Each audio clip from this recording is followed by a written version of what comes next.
नमस्कार, आप देख रहे हैं विश्व इंडिया टीवी न्यूज। खबरें लेकर हाजिर हूं मैं वर्षा सिंह और अब बढ़ते हैं आज की खबरों की ओर। गुना शहर में कब्जा हटाने के दौरान बुजुर्ग ने त्रिशूल से टीआई का अंगूठा काटा। मधुसूदनगढ़ के गणेशपुरा में शनिवार को प्रशासन टीम जब बस स्टैंड के लिए चिन्हित जमीन के लिए एक हिस्से को अतिक्रमण हटाने की कार्रवाई कर रही थी, तभी एक अतिक्रमणकारी लेखपाल ने त्रिशूल लेकर टीम पर हमला बोल दिया।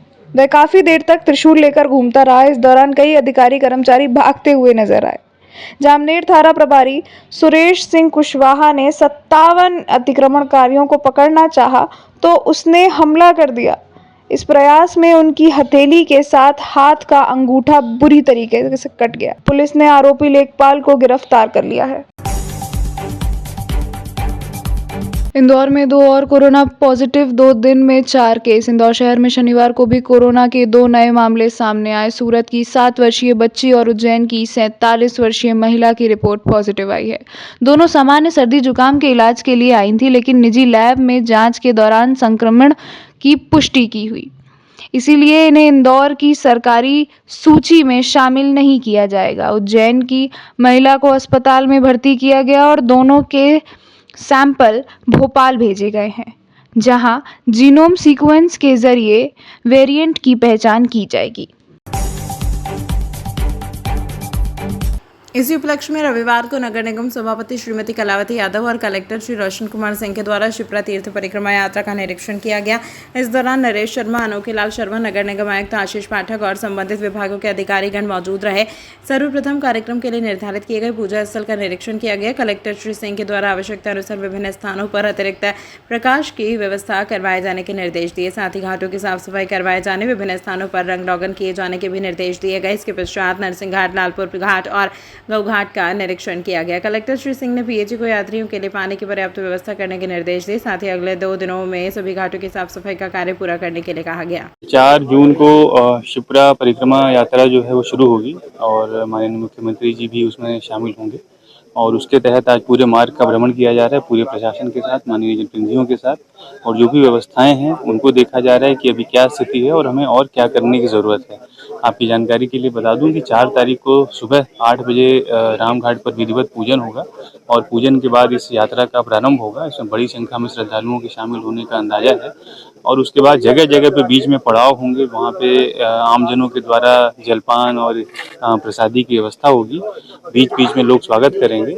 उसके बाद 4 तारीख को शाम को दत्त अखाड़े पे जो पड़ाव है वहाँ पे पूजन, भजन, कीर्तन और बैंड की प्रस्तुतियाँ होंगी। एक अच्छा माहौल होगा। फिर उसके बाद 5 तारीख को जो समापन होगा पूरे कार्यक्रम का, उसमें एक चुनरी यात्रा रहेगी जो कि रामघाट पे रहती है और उसके बाद एक सांस्कृतिक कार्यक्रम रहेगा जो कि रावण जी की छतरी पे जो आयोजित होगा और बड़ी संख्या में उसमें लोगों के शामिल होने का अंदाजा है। उसी के क्रम में आज यहाँ पे हम लोग पूरे प्रशासन के साथ निकले हैं और आने वाले 4-5 दिनों में सारी व्यवस्थाएं कर ली जाएंगी, खासकर घाटों की साफ सफाई, प्रकाश की व्यवस्था, ब्रांडिंग और जो पानी की जो क्वालिटी है, इन सब चीज़ों पर सुधार कर लिया जाएगा। जी, सीएम माननीय मुख्यमंत्री जी की भी शामिल होंगे इसमें और आपको विदित होगा प्रतिवर्ष माननीय मुख्यमंत्री जी इसमें शामिल होते हैं और इस बार भी चूँकि जलगंगा संवर्धन अभियान भी चल रहा है तो माननीय मुख्यमंत्री जी के निर्देशों के अनुसार जो है जल संरक्षण के लिए कार्य किया जा रहा है और मुझे लगता है कि इससे एक बड़ा अच्छा मैसेज जाएगा पर्यावरण के रक्षा के लिए। कुछ दिन पहले हुई घटना के बाद सुरक्षा को लेकर उज्जैन के सदर अस्पताल में बाउंसर तैनात कर दिए गए हैं। अस्पताल परिसर में सुरक्षा के मद्देनजर यह कदम उठाया गया है। खासकर हाल ही में हुई तोड़फोड़ की घटना के बाद civil surgeon doctor Ajay Diwakar ने बताया कि अस्पताल में सुरक्षा का ठेका पहले से ही सफाई ठेके में शामिल था, लेकिन अब इसे प्रभावी ढंग से लागू किया जा रहा है। बाउंसरों की तैनाती के बाद अस्पताल में आने वाले मरीजों और उनके परिजनों में तरह तरह की चर्चाएं हो रही हैं। कुछ लोगों को लगता है कि बाउंसरों की जरूरत नहीं थी, जबकि अन्य लोग इसे सुरक्षा के लिहाज से जरूरी मानते हैं। डॉक्टर दिवाकर ने बताया कि बाउंसरों को सीसीटीवी की निगरानी में रखा जाएगा ताकि वे अस्पताल में आने वाले लोगों के साथ दुर्व्यवहार न करें। साथ ही महिला स्टाफ की सुरक्षा का भी खास ध्यान रखा जाएगा। पहले उसके मद्देनजर रखते हुए साफ सफाई सुरक्षा का जो हमारा टेंडर है उनसे बात की गई थी, तो मेरे द्वारा उनसे निवेदन किया गया कि आप सिक्योरिटी गार्ड हमारे यहाँ भेजिए।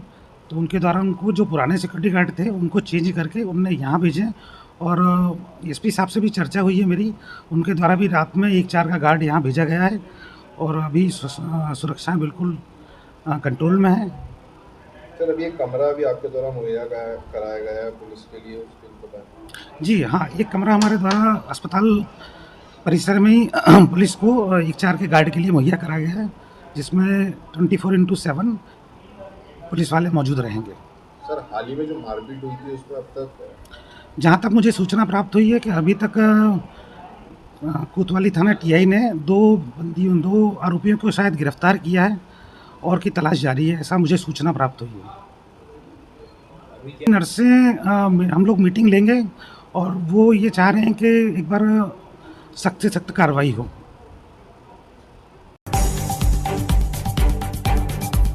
शो के लॉन्च की तैयारियों के बीच इसके मुख्य कलाकार मेघा रे और सूरज प्रताप सिंह ने उज्जैन के पवित्र महाकाल मंदिर में दर्शन कर भगवान शिव का आशीर्वाद प्राप्त किया। महाकाल दर्शन के साथ साथ टीम ने रामघाट का भी दौरा किया और इस पावन नगरी की आध्यात्मिक ऊर्जा को महसूस किया। श्रद्धा और उम्मीद से भरे दिलों के साथ उन्होंने भगवान शिव से इस प्रेम और रहस्य से भरी कहानी की सफलता के लिए प्रार्थना की। यह कहानी दिव्या नाम की एक लड़की के इर्द गिर्द घूमती है जो उज्जैन में रहती है। उसकी जिंदगी में एक जादुई मोड़ तब आता है जब किस्मत उसे प्रेम से मिलवाती है। प्रकाश और अंधकार इन दो दुनिया के बीच चलने वाली यह कहानी रहस्य, प्रेम और प्राचीन शक्तियों से भरी हुई है। दिव्या की भूमिका निभा रही अभिनेत्री मेघा रे ने अपने इस अनुभव को साझा करते हुए वहाँ महाकाल जैसे अद्भुत और शक्तिशाली मंदिर पहुँच पाना इतना आसान नहीं होता, लेकिन सन्नियों और हमारे शो दिव्य प्रेम, प्यार और रहस्य की कहानी की वजह से मुझे पहली बार यहाँ जाने का मौका मिला। मंदिर बहुत ही सुंदर है और भीड़ होने के बावजूद वहाँ एक अनोखा सुकून था। वहाँ के लोग इतने ज़्यादा विनम्र थे कि वो जगह मुझे घर जैसी लगने लगी। इस शो के मुख्य अभिनेता सूरज प्रताप सिंह भगवान महाकाल के बड़े भक्त हैं। इस पर अपनी भावनाएं व्यक्त करते हुए उन्होंने कहा, मैं हमेशा से महाकाल का भक्त रहा हूँ, इसीलिए उज्जैन जाना मेरे लिए बेहद खास रहा। शो शुरू होने से ठीक पहले वहां दर्शन मिलना अपने आप में एक वरदान था। मध्य प्रदेश वाकई में बहुत खूबसूरत है। महाकाल दर्शन के साथ साथ रामघाट जाना भी एक खूबसूरत अनुभव था। आमतौर पर लोग महाकाल के दर्शन के लिए बड़ी योजनाएं बनाते हैं, फिर भी कई बार संभव नहीं हो पाता, लेकिन हमें यह सौभाग्य मिला है क्योंकि शायद महाकाल स्वयं हमें शो के जरिए अपने धाम पर बुला रहे थे। यह मानो सच में हमारे भाग्य में लिखा था। दिव्य प्रेम, प्यार और रहस्य की कहानी आपके टेलीविजन स्क्रीन पर दस्तक देने जा रहा है, जो सिर्फ सन्नी चैनल पर प्रसारित होगा।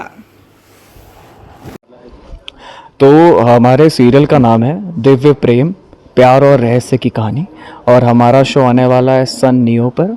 तो हमारा जैसे आजकल के हम शोज़ देखते हैं, तो मैं ऐसा कहना नहीं चाहता, बट बहुत सारे शोज़ की ना ऐसे कहानी काफ़ी सिमिलर हो चुकी है। तो हमारे शो की जो कहानी है ये बहुत ही अलग है। हमारा शो जो है वो पूरा फैंटेसी है और शो में सबसे अच्छी बात जो मुझे लगी, क्योंकि मैं बहुत बड़ा महाकाल का भक्त हूँ और इस सीरियल में जो महाकाल से हमारा रिलेशन है और कैसे जैसे प्रेम है और दिव्या है, वो दोनों जब मिलते हैं तो उनकी डेस्टिनी जब कनेक्ट होती है, जो वो कनेक्शन दिखाया है वो सब आप लोगों को देखने में बड़ा मज़ा आएगा।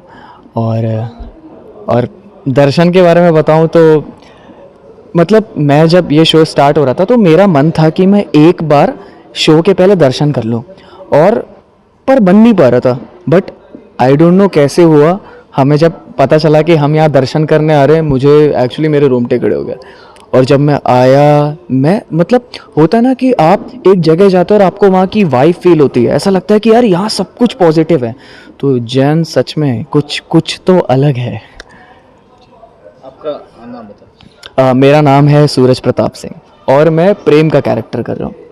की शुरुआत महाकाल से ही हुई है। मैं बचपन से महादेव की बहुत बड़ी भक्त रही हूँ और कभी इतने करीब से उनके लिए कुछ करने का मौका नहीं मिला है। जैसे हमारे मैं भरतनाट्यम डांसर हूँ, तो जो नाट्य शास्त्र है, जो नटराज रूप है भगवान का, उसके सामने हम अभिनय करते हैं, हम नृत्य करते हैं, क्योंकि ये भी महाकाल का बहुत बड़ा हिस्सा है। तो दोबारा डांस के अलावा अब एक्टिंग करने का मौका मिल रहा है एक ऐसी कहानी के ज़रिए जिसमें हम महाकाल को इतने करीब से दिखा रहे हैं कि ये सिर्फ एक कहानी का हिस्सा नहीं, एक कैरेक्टर ही है। उज्जैन शहर मेरे हिसाब से एक बहुत इम्पॉर्टेंट कैरेक्टर है इस शो का।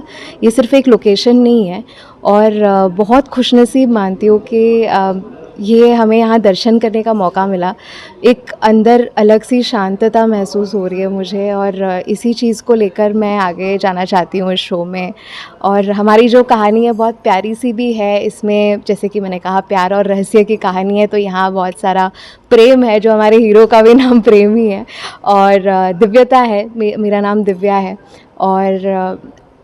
और भी बहुत सारे किरदार हैं जो हम अभी, जिसके बारे में हम ज़्यादा बता नहीं पाएंगे, लेकिन जैसे जैसे वो आपके सामने आएंगे आपको और भी कुछ जानने को मिलेगा। जो रहस्य है वो उज्जैन नगरी, बहुत, जैसे कि मैंने कहा, उज्जैन नगरी एक किरदार ही है हमारे शो में, क्योंकि ये जो हर जहाँ भी देखो यहाँ एक मंदिर है, और इतने पवित्र स्थल पर हमें शूट करने का ये जो अपॉर्चुनिटी मिला है, बहुत ही, इसे मैं दिल से एक बहुत बड़ा अपॉर्चुनिटी मानती हूँ। और एक पूजा ही है हमारे लिए, हम जो काम कर रहे हैं हमारे लिए पूजा समान है। और हम चाहते हैं कि हमारे काम में जब आप उसे देखें टीवी स्क्रीन पर, आपको वही महसूस हो। आज खबरों में फिलहाल इतना ही। कल फिर मुलाकात होगी कुछ नई रोचक खबरों के साथ। तब तक के लिए आप देखते रहिए विश्व इंडिया टीवी न्यूज। अब सुनेगा भारत।